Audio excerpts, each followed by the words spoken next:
So Ryu just checked out my butt. Stupid Mr. Pain in my ass. Rika grinned. And Gogglehead is a bit more discreet about it. But never mind. He wouldn't have the guts to say it out in the open. But I bet he looked just as much as Ryo did. Damn, what am I thinking here? Come on, Rika. Get your thoughts together and get the stupid fire going. Her head was sharing the color of a tomato, mostly because of her thoughts about the two men staring at her bottom. Hey Takato, can you clean up the fireplace? I want to get the fire going, the redhead announced. Said young man turned red immediately, thinking, oh my god, did she just call me by my first name? What's going on here? Sure, Rika. Going to the fireplace and getting rid of all the old logs and ashes, he didn't realize Ryo heading over to Rika. Hey Pumpkin, everything okay? Rika looked up. Sure, why? Did you catch anything out of the usual? She teased. Hesitating, Ryo answered. Actually, yeah. You called Takato by his first name. That's pretty unusual for you. It's like you would call me by my name, he chuckled. Thinking about it, Rika turned red yet again. He was right. It wasn't like her to call them by their names. Ryo would always be Akiyama or Hero Boy, and Takato was always referred to as Gogglehead. The legendary tamer caught her flush and teased. Whoa, did I hit a nerve there? Never thought I would see you blush, Rika. She averted her gaze and spat. Ah, just shut up, Akiyama.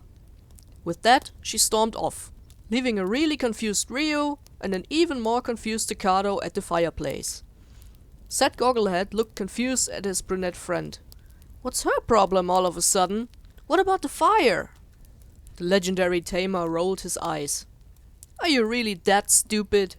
Just think about her reactions. I think it finally hit her that she's a woman and we are men. If you know what I mean. Ryo grinned at the thought of Rika finding him attractive.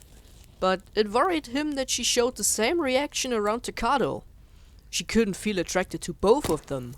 Or could she? Henry made the finishing touches at his computer stuff and declared victory over all the cables, wires and ports. He wiped his forehead free from the sweat as he heard the door being opened. Henry sighed. Finally done. We should get everyone together. By the way, where did Takato go? Rubbing his head to ease the pain, the visor-wearing young man answered. Don't know. He went off with Rika. God knows what they're doing now. While Kazu shook his head in disbelief, Henry just grinned. Mischievously, Kazu said, shouldn't we try it first? You know, just to make sure it works. The bluehead hesitated, but after his friend made the most adorable puppy eyes, he agreed. Okay, give me your D-Arc and I'll see what I can do. The Visor Boy grinned to both his ears and handed his device over.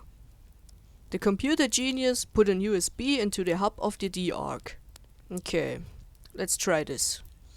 His fingers raced across the keyboard, way too fast for Kazu to follow his gaze.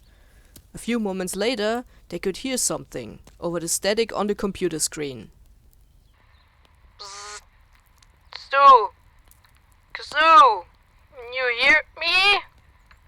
Kazu looked at Henry. Is that? The bluehead nodded. It should be. The Visor Boy watched the screen again. Guilmon? Kazu! One moment. Henry smiled, while flicking his fingers over the keyboard again.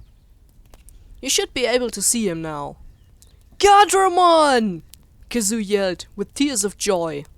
Immediately, the monitor grew to Guilmon's size, as it passed through and stood in all its glory inside the blockhouse. Kazu's mouth gaped open and closed like a fish. Oh man, mastermind, I could kiss you. Well, I'm flattered, but don't even think about it. The brunette shook his head and ran over to his Digimon partner to hug it as hard as he could. Guilmon, I'm so happy. I missed you so much. How are you? What did you do all the time? Let's go and get the others.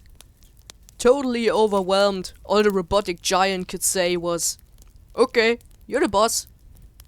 Chuckling, the bluehead intervened.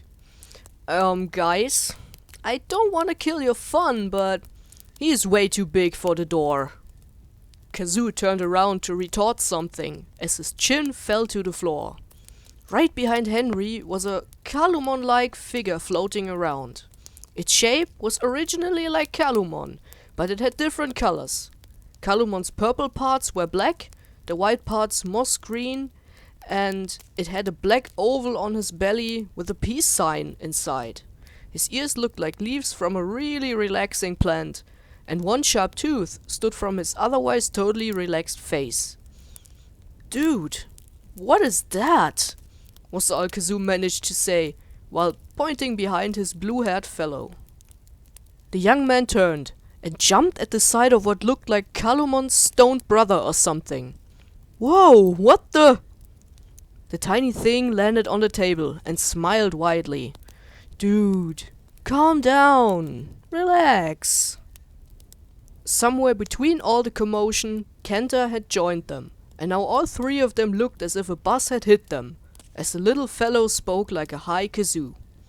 Henry looked at his visor-wearing friend. "He seems a lot like you." "What happened here?" Kenta asked Henry. At the same moment, Guilmon came crashing through the monitor and looked around. "Oh boy, I'm back! I missed you guys!" He fell silent as he saw his twin.